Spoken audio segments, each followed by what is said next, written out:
ನಮಸ್ಕಾರ ಸ್ನೇಹಿತರೆ. ನಾನು ಇವತ್ತು ಒಂದು ವಿಷಯದ ಬಗ್ಗೆ ಮಾತಾಡಲಿಕ್ಕೆ ಬಂದಿದ್ದೀನಿ. ಅದು ಏನು ಅಂತೀರಾ?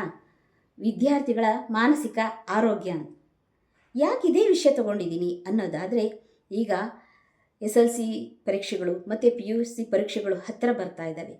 ಹಾಗಾಗಿ ವಿದ್ಯಾರ್ಥಿಗಳ ಮನಸ್ಸು ಹೇಗಿರುತ್ತೆ, ನಾವು ಅದಕ್ಕೆ ಏನೆಲ್ಲ ಪರಿಹಾರಗಳು ಅಥವಾ ಮಾರ್ಗೋಪಾಯಗಳನ್ನು ಕಂಡುಕೋಬೇಕು ಅನ್ನೋ ಒಂದು ವಿಚಾರವಾಗಿ ನಾನು ಈ ವಿಷಯವನ್ನೇ ತಗೊಂಡಿದ್ದೀನಿ. ಹಾಗಾದರೆ ವಿದ್ಯಾರ್ಥಿಗಳಲ್ಲಿ ಮಾನಸಿಕ ಆರೋಗ್ಯ ಇದು ಭವಿಷ್ಯದ ದೀಪಗಳನ್ನು ಬೆಳಗಿಸುವಲ್ಲಿ ಪ್ರಮುಖವಾಗಿರೋ ಅಂಶವಾಗಿದೆ. ಹಾಗಾದರೆ ಮಾನಸಿಕ ಆರೋಗ್ಯ ಅಂದರೆ ಏನು? ಮಾನಸಿಕ ಆರೋಗ್ಯ ಅಂದರೆ ಇದು ಕೇವಲ ಒಂದು ರೋಗದ ಸ್ಥಿತಿಯಲ್ಲ. ವಿದ್ಯಾರ್ಥಿಗಳ ಆಲೋಚನೆಗಳು, ಭಾವನೆಗಳ, ವರ್ತನೆಗಳ ಸಮತೋಲನ ಇವೆಲ್ಲವೂ ಸಹ, ಜೊತೆಲಿ ವಿದ್ಯಾರ್ಥಿಗಳು ಯಾವುದೇ ಒತ್ತಡವಿಲ್ಲದೆ ಕಲಿಯತಕ್ಕಂಥದ್ದು, ಆತ್ಮವಿಶ್ವಾಸದಿಂದ ಬದುಕೋದಕ್ಕೆ ಈ ಒಂದು ಮಾನಸಿಕ ಆರೋಗ್ಯ ಬಹಳ ಪ್ರಮುಖವಾಗಿರತಕ್ಕಂಥದ್ದು. ಹಾಗಾದರೆ ಈ ಮಾನಸಿಕ ಒತ್ತಡಕ್ಕೆ ಕಾರಣಗಳೇನು? ಇಂದಿನ ದಿನಮಾನಗಳಲ್ಲಿ ವಿದ್ಯಾರ್ಥಿಗಳು ಏನೆಲ್ಲ ಸಮಸ್ಯೆಗಳನ್ನು, ಸವಾಲುಗಳನ್ನು ಎದುರಿಸ್ತಾ ಇದ್ದಾರೆ ಅನ್ನೋದಾದರೆ, ವಿದ್ಯಾರ್ಥಿಗಳಿಗೆ ಮೊಟ್ಟ ಮೊದಲನೇ ಏನಪ್ಪ ಅಂತಂದರೆ, ಪರೀಕ್ಷೆ ಅಂದರೆ ಭಯ, ಅಂಕಗಳ ಒತ್ತಡ, ಮತ್ತು ಪೋಷಕರ ಮತ್ತು ಶಿಕ್ಷಕರದ ಅತಿಯಾದ ನಿರೀಕ್ಷೆ, ಸ್ಪರ್ಧಾತ್ಮಕ ವಾತಾವರಣ, ಅತಿಯಾದ ಮೊಬೈಲ್ ಬಳಕೆ, ಸಾಮಾಜಿಕ ಜಾಲತಾಣಗಳ ಬಳಕೆ, ಮತ್ತು ವಿದ್ಯಾರ್ಥಿಗಳ ಕುಂದುಕೊರತೆಗಳನ್ನು, ಸಮಸ್ಯೆಗಳನ್ನು ಹಂಚಿಕೊಳ್ಳುವಲ್ಲಿ ಕೊರತೆಯಾಗಿರ್ತಕ್ಕಂಥದ್ದು. ಇವೆಲ್ಲವೂ ಸಹ ವಿದ್ಯಾರ್ಥಿಗಳ ಮನಸ್ಸಿನ ಮೇಲೆ ಅತಿಯಾದ ಒಂದು ಪರಿಣಾಮಗಳನ್ನು ಅಥವಾ ಸವಾಲುಗಳನ್ನು ಎದುರಿಸ್ತಾ ಇದ್ದಾರೆ ಈ ಮಕ್ಕಳು ಇವಾಗ.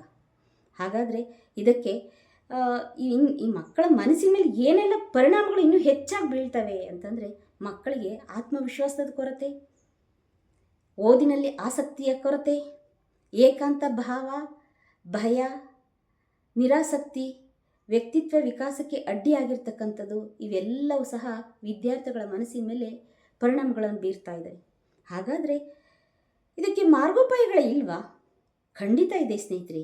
ಏನೆಲ್ಲ ಅಂತ ಅಂದರೆ, ಮಕ್ಕಳಿಗೆ ಮೊಟ್ಟ ಮೊದಲನೇದಾಗಿ ಸಮಯ ಪಾಲನೆ, ಸ್ವಯಂ ಶಿಸ್ತನ್ನು ಬೆಳೆಸ್ತಕ್ಕಂಥದ್ದು, ಸಮರ್ಪಕ ನಿದ್ದೆ, ಸಮತೋಲನ ಆಹಾರ, ಕ್ರೀಡೆ, ಧ್ಯಾನ, ಯೋಗ ಇವೆಲ್ಲವೂ ಸಹ ಇರುತ್ತೆ. ಜೊತೆಯಲ್ಲಿ ಯಾವುದೇ ಒಂದು ವಿದ್ಯಾರ್ಥಿಗಳ ಸಮಸ್ಯೆಗಳನ್ನು ಪೋಷಕರಲ್ಲಿ ಅಥವಾ ಶಿಕ್ಷಕರಲ್ಲಿ ಹಂಚಿಕೊಡ್ಬೇಕು, ಅವಕಾಶವನ್ನು ಕೊಡಬೇಕು.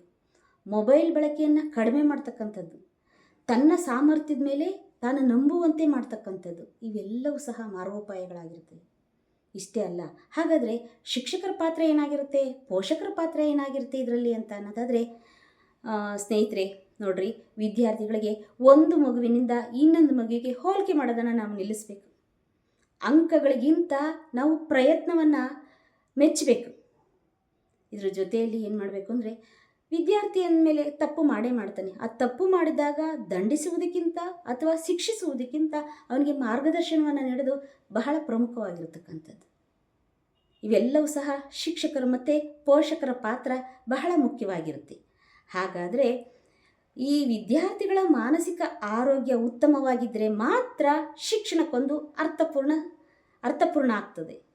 ಆಗ ಸಮಾಜ ಪ್ರಗತಿಯಾಗುತ್ತದೆ, ದೇಶ ಶಕ್ತಿಯುತವಾಗುತ್ತದೆ.